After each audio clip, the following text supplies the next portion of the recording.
negara superpower. Kendali atas energi membuat Amerika menjadi juara dunia karena energinya adalah oil and gas. Amerika sejak tahun 70-an pengendalinya, terutama mengendalikan transaksinya selain kendali teknologi dan distribusinya. Kemudian dunia coba digeser ke non-fuel oil atau bukan minyak dan gas. Salah satunya Tiongkok yang coba saingin Amerika dalam kendali energi di luar minyak bumi. Pejuang-pejuang non-fuel oil ini akan membangun sumber energi bukan lagi berbasis oil and gas, tetapi baterai sebagai penyimpan dengan solar panel, tenaga air, tenaga angin, panas bumi, dan tenaga nuklir sebagai pembangkitnya. Sekali lagi, kita ingatkan kalau Indonesia mau jadi negara superpower, Indonesia harus punya sesuatu yang didominasi sebagai alat tekan. Sungguh, menjadi negara superpower wajib ada yang didominasi terutama kekuatan militer dan punya banyak alat penekan. Amerika itu militernya terkuat di dunia sebagai alat tekan, punya teroris sebagai alat tekan, lalu punya dolar sebagai alat tekan juga, punya hutang sebagai alat tekan juga, punya multilateral organisasi seperti PBB, IMF, dan lain sebagainya sebagai alat tekan juga. Kemudian tujuan New Mind bernegara adalah ingin membuat Indonesia menjadi negara superpower. Tujuan Old Mind bernegara adalah mengelola anggaran dan rebutan anggaran. Mek ngono tok. Mentalnya yaitu cuman bisa rebutan anggaran, terus mau berkuasa lagi 2024 dan rakyatnya hebat lagi. Masih terpesona sama Old Mind. Kok iso yo? Sungguh Old Mind ya Old Mind. Bahkan kalau nanti oposisi yang menang tetap otaknya hanya membagi-bagi anggaran yang 1.700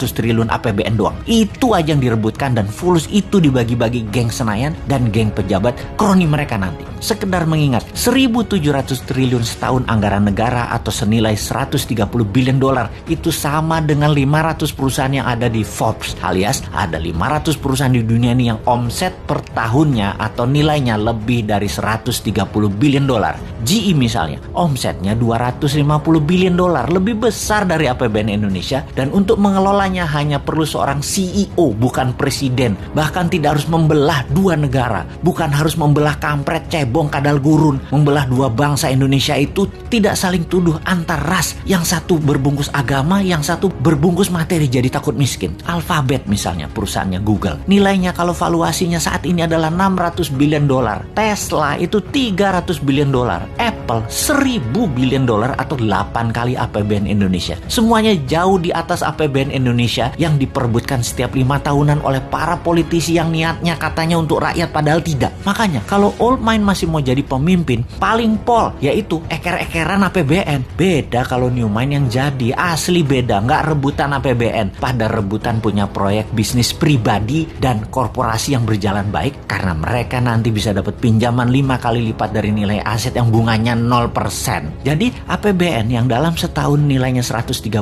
billion atau 1.700 triliun rupiah bisa naik ke 1.000 billion atau 15.000 triliun dengan gampang, tanpa injek kaki rakyat dengan pajak tinggi, tanpa utang IMF, tanpa jual nikel ke Tiongkok. Mengapa bisa? Karena kita tidak mengerjakan apa yang Old Mind lakukan, misalnya menjual nikel mentahan, tetapi nanti nikelnya jadi diolah baterai di Indonesia 100% terlebih dahulu. Finish produknya baterai, bukan nikel smelter. Indonesia jadi raja baterai beneran, bukan ingin jadi raja baterai. Bahkan mobil SMK nanti bertenaga baterai kalau mobil itu nanti muncul. Kalau sekarang kan masih dipingit, namanya juga Satrio Piningit. Karena mobil SMK itu sekali lagi, itu sesungguhnya Satrio Piningit itu aslinya yaitu.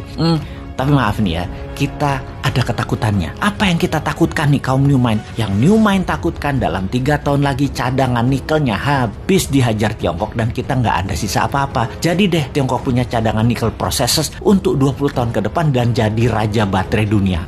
Biar deh mimpi kita punya dan mengendalikan baterai. Duh, gemes banget bernegara ini Old Mind, Old Mind. Kok bisa ya pada nggak nyadar bahwa sumber daya alamnya dikerjain pejabat di puncak, bahkan pucuk pimpinan pun nggak sadar dikerjain anak buahnya. Padahal kan tahu untuk jadi negara superpower kita harus ada yang kita dominasi, yaitu dominasi kita harusnya kuasai baterai sebagai komoditas juga sebagai alat tekan. Lah kok Tiongkok yang punya bahan baku dan yang mengendalikannya. Tapi sudahlah, kita cuma bisa menjerit. Ampun Gusti.